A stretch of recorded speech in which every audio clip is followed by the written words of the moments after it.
जय हिंद दर्शकों, मैं हूं जितेंद्र दीक्षित स्टोरीज में आपका स्वागत है। दर्शकों, लोकसभा चुनाव के लिए अब महज 2 महीनों का वक्त बचा है, लेकिन उसके पहले हम देख रहे हैं कि महाराष्ट्र की प्रमुख विपक्षी पार्टी कांग्रेस की हालत खराब है। लगातार एक के बाद एक कांग्रेस से झटका देने वाली खबरें आ रही हैं। पहले मिलिंद देवड़ा जैसे दिग्गज नेता ने कांग्रेस को छोड़ दिया, उसके बाद अशोक चौहान का नाम आया, फिर बाबा सिद्दीकी भी छोड़कर चले गए और अब उनके बेटे जीशान सिद्दीकी, जो कि बांद्रा ईस्ट से विधायक हैं, उन्होंने भी पार्टी छोड़ने के संकेत दे दिए हैं।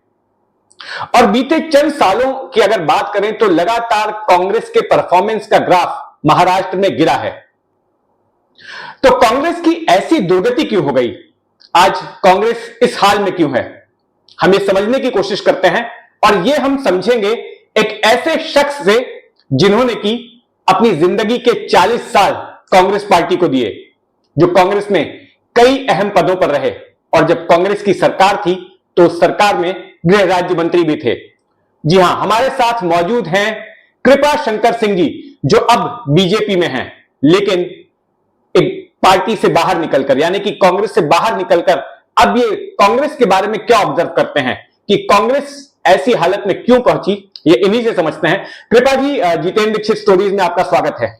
नमस्कार, जय हिंद, वंदे मातरम, जय श्री राम। जय श्री राम। तो कृपा जी, आपसे मैं समझना चाहूंगा कि अब से बस 10 साल पहले ही महाराष्ट्र में कांग्रेस का मुख्यमंत्री हुआ करता था और जो भी चुनाव हुए, अगर हम लगातार 1999 से बात करें तो 1999 में कांग्रेस का मुख्यमंत्री हुआ, 2004 में कांग्रेस का मुख्यमंत्री हुआ, 2009 में कांग्रेस का मुख्यमंत्री हुआ।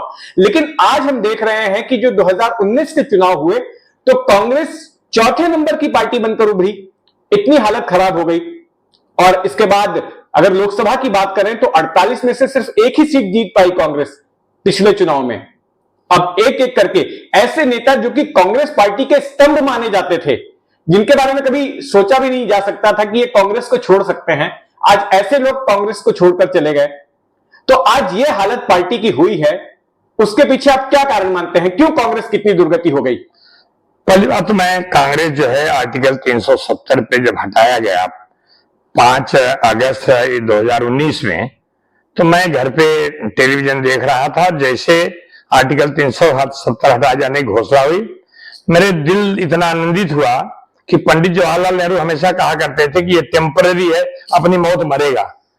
और हिंदुस्तान से ये आर्टिकल 370 35 अनुच्छेद को हटाने का जब निर्णय लिया गया, मुझे लगता है कि इससे बड़ा निर्णय इस देश के लिए और कुछ नहीं हो सकता था। लेकिन वहां भी कांग्रेस पार्टी और उनके कुछ साथियों ने विरोध किया, और जब विरोध किया तो उनका खून की नदियां बहेंगी। तो देश के गृह मंत्री माननीय अमित शाह जी ने कहा, जान दे दूंगा, कश्मीर नहीं जाने दूंगा। क्या हुआ? मैंने उसी विषय को लेकर के मैंने पार्टी को एक चिट्ठी लिखी। मल्लिकार्जुन खड़गे साहब उस समय महामंत्री प्रभारी हुआ करते थे, लेकिन उनको इसकी बोली इसको विड्रॉ करो। हमने कहा मेरी बात को समझो, मेरे कांग्रेस अध्यक्ष सोनिया गांधी को समझाओ। समझाने के बजाय उन्होंने कहा कि आपको एक चिट्ठी जाएगी, जवाब दीजिएगा। और चिट्ठी आई, वेणुगोपाल जी महासचिव हुआ करते थे, कि आप लोग अपॉर्चुनिस्ट हो, आप लोग ये हो, पार्टी कमजोर है, ये सब चली जाएगी। मैंने लगभग 10-11 चिट्ठियां लिखी और 20 महीना मैंने पार्टी ज्वाइन नहीं किया। सितंबर में 10 सितंबर को मैंने चिट्ठी लिखी, 2-3 महीने इसे बात कर रहा, 10 सितंबर 2019 चिट्ठी लिखी, उसमें मैंने प्रोटेस्ट रिजेक्शन भेज दिया। लेकिन 20 महीने तक मुझे न कोई जवाब आता था, न कोई बात करता था। तो हम तो यहां तक कह सकते हैं कि माफ करें, मैं कांग्रेस पार्टी छोड़ चुका, उसके बारे में बहुत ज्यादा बोलने की मुझे राइट नहीं। हम भारतीय जनता पार्टी के सिपाही बन गए, हम उनकी बात करेंगे। लेकिन उस कांग्रेस में 40 साल जो देने के बाद जो मन को पीड़ा हुई थी, क्यों ऐसा हो रहा है? किसी ने कोई पूछा नहीं। 1-2 बड़े लीडर फोन करते थे, पार्टी में छोड़ना नहीं, छोड़ना तो बताना मुझे, ये सब तमाम बातें थी। इस देश में आर्टिकल 370 हटाए जाने का जो लोग विरोध कर रहे हैं, मेरी निगाह हिंदुस्तानी नहीं है, वो भारतीय तो नहीं हो सकते, कोई भारतीय ऐसा विचार नहीं कर सकता। इसलिए मैं उनको पहुंचा। फिर मैंने 5 जुलाई 2021 को भारतीय जनता पार्टी ज्वाइन किया। आप देश में देखिए, मैं पहला कांग्रेस का आदमी था आर्टिकल 370 पे अपनी इस्तीफा देने वाला। इसके बाद तमाम लोगों ने अपनी बात कही। आज कांग्रेस के वो दिग्गज नहीं रह गए, जो सिंधिया चले गए। मतलब जो 7-8 लोगों की टीम थी, उस टीम में खाली सचिन पायलट बैठे हैं। पायलट हवाई जहाज लेके बैठा, पैसेंजर एक भी नहीं है। चाहे मिलिंद देवड़ा रहे हो, चाहे अशोक तंवर रहे हो, चाहे वो जितेंद्र प्रसाद रहे हो, चाहे आरपीएन सिंह रहे हो, ये सब एक बड़ी टीम थी, बड़ी केंद्रीय मंत्री हुआ करते थे ये सारे लोग। तो एक वाक्य है अंग्रेजी का, लीडर, LEADER, एक होता है डील करते हो डीलर। कांग्रेस पहले लीड करती थी, लोग कांग्रेस के पास जाते थे कि हमको 2 सीट दे दो, हमको 4 दे। आज कांग्रेस की परिस्थिति क्या हो गई, लीड नहीं कर, डील कर रहे हैं। तो लीडर जब नहीं रह गया पार्टी में, डीलर हो गए। कभी हम केजरीवाल के साथ 4 सीट दे दो, कभी हम जा रहे हैं उनके तेजस्वी यादव के साथ बैठ रहे हैं, कभी जा रहे हैं अखिलेश यादव के साथ बैठ रहे हैं, कभी और किसी के साथ बैठ रहे हैं। तो जब कांग्रेस पार्टी डील करेगी, पार्टी लीड करती थी, लीडर थी, आज लीडर नहीं, पार्टी डीलर हो गई। यही कारण है। अशोक चौहान जैसे आदमी क्यों छोड़े? मिलिंद देवड़ा तो उनके पारिवारिक मतलब रिश्ते, मतलब राजनीतिक रिश्ते से बढ़ के पारिवारिक रिश्ते थे, क्यों छोड़ा?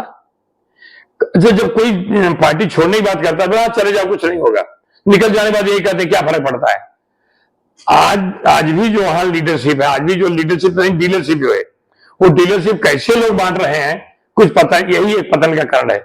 लेकिन ये तो एक बात हुई, लेकिन कांग्रेस में अंदरूनी ऐसा क्या चल रहा था कृपा जी? मतलब अंदरूनी गुटबाजी थी अंदर ऐसा, या ऑर्गेनाइजेशनल लेवल पर कुछ गड़बड़ियां थी जिसकी वजह से आज ऐसी हालत हो गई कांग्रेस की? मैं वही कह रहा हूं। तो आपने आइडियोलॉजिकल बात की कि आर्टिकल 370 का विरोध कर रही थी हटाए जाने का, ये एक आइडियोलॉजिकल स्तर पर आपको लग रहा है कि प्रॉब्लम है, लेकिन स्तर पर ऑर्गेनाइजेशनल लेवल पर उसमें क्या हो रहा था? फिर मैं कहूंगा मुझे नहीं बोलना चाहिए, पार्टी में छोड़ दिया तय किया हूं, लेकिन जब पूछ रहे हैं तो मैं यही बताना चाहता हूं कि इन परिस्थितियों में भारतीय जनता पार्टी छोड़ जाते हैं, कांग्रेस छोड़ जाते हैं, कोई भारतीय जनता पार्टी जाता है, कोई और पार्टी में जाता है, तो ये कहते हैं जाने दो, कुछ फर्क नहीं पड़ता है, इनको तो कांग्रेस ने बनाया था, इनका क्या अपना खुद का है।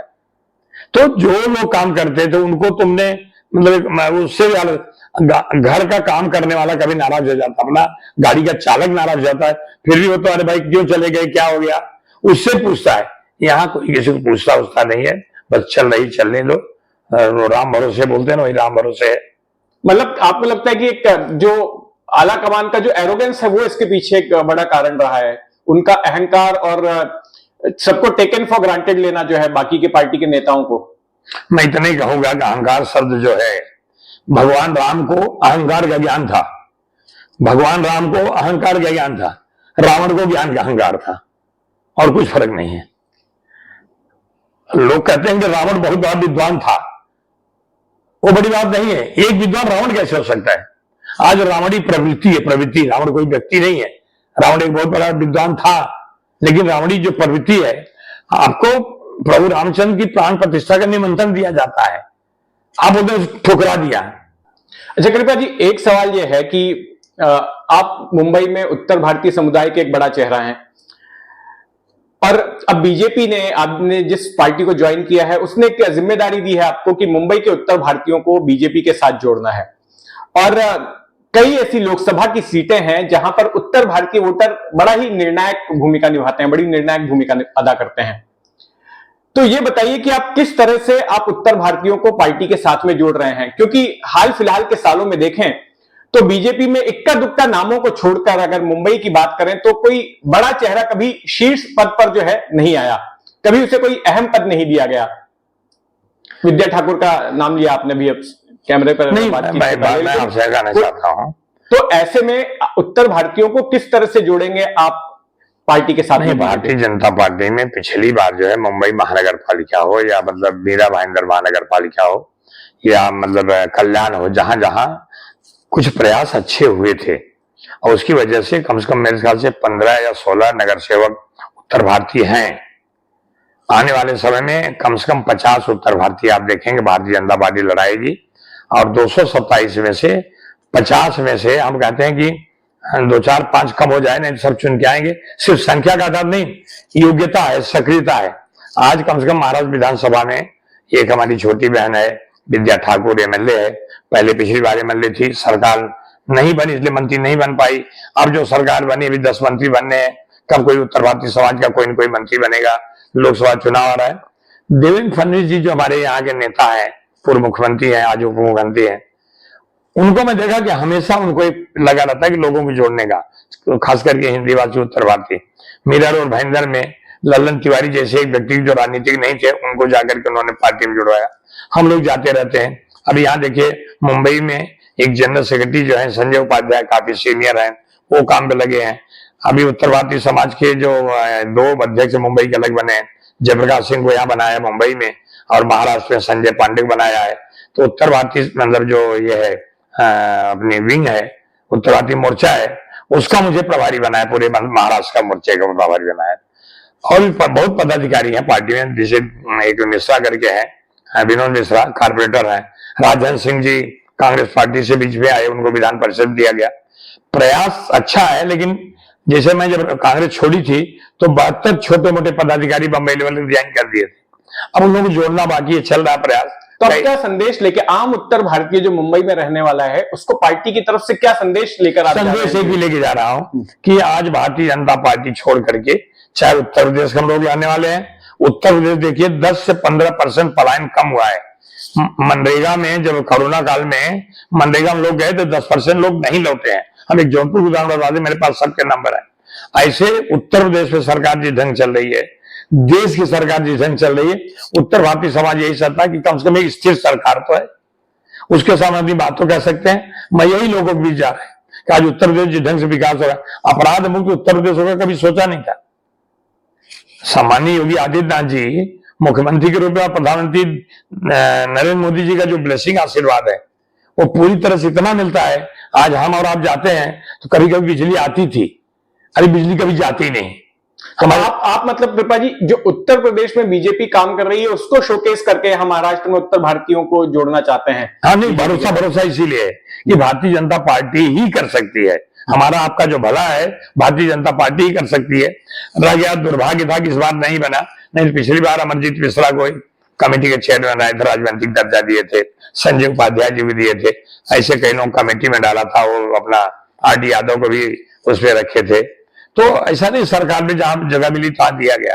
आने वाले समय में यही कहूंगा, 6 लोकसभा में 1 लोकसभा हमारा उत्तर भारतीय लड़े, ये हमारी सबकी इच्छा है।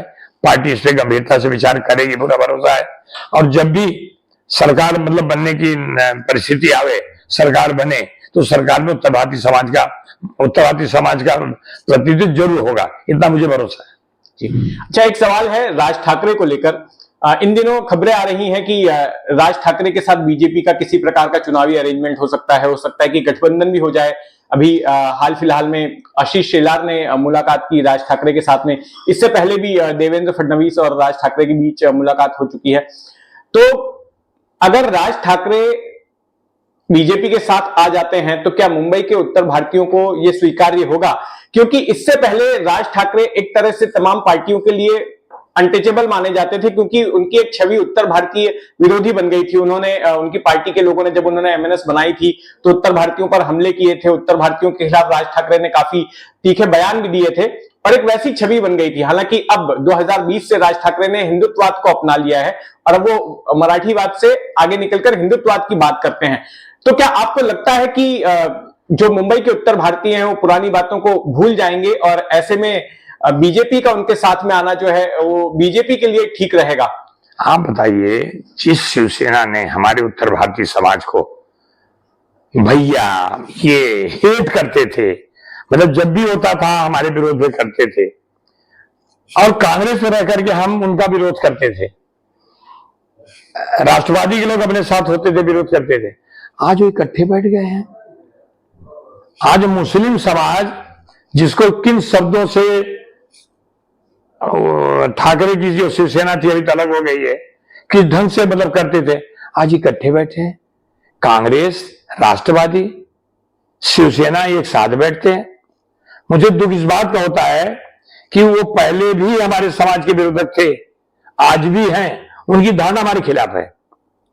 ऐसे में उनके साथ कांग्रेस पार्टी, क्या कांग्रेस पार्टी इसका जवाब देगी कि जो उत्तर भारतीय को पीटते, जो उत्तर भारतीय को हेट करते हैं, उनके साथ तुम बातचीत करें, उनके साथ सरकार बनाते, सरकार में मंत्री रहते थे?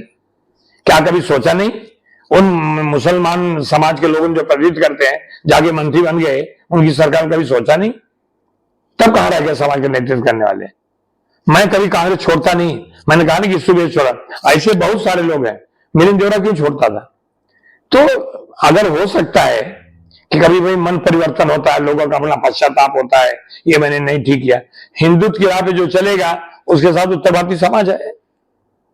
अगर ये जो आप बता रहे हैं, मुझे पता नहीं, इसके बारे में कोई जानकारी भी नहीं है, लेकिन अगर राज ठाकरे कहते हैं कि मेरा इश्यू हिंदुत्व है, तो उत्तर भारतीय समाज है और समाज हो जो हिंदुत्व को मानता है, जो सनातन धर्म को मानता है, वो तो किसी को अपने साथ अपना लेगा ना।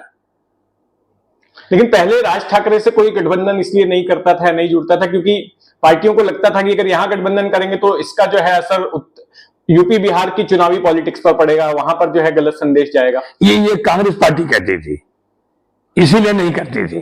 जब कांग्रेस पार्टी पूरा उनको लेके ही बैठ गई, आज एकनाथ शिंदे बाहर निकले ना, जब सरकार बनी 2019 में, तो एकनाथ शिंदे कहा थे, उद्धव ठाकरे साथ थे ना, शिवसेना ही थी ना, शिवसेना मुख्यमंत्री थी ना, तब कांग्रेस के बड़े बड़े दिग्गज मंत्रिमंडल थे ना, राजवादी के लोग मंत्रिमंडल थे ना,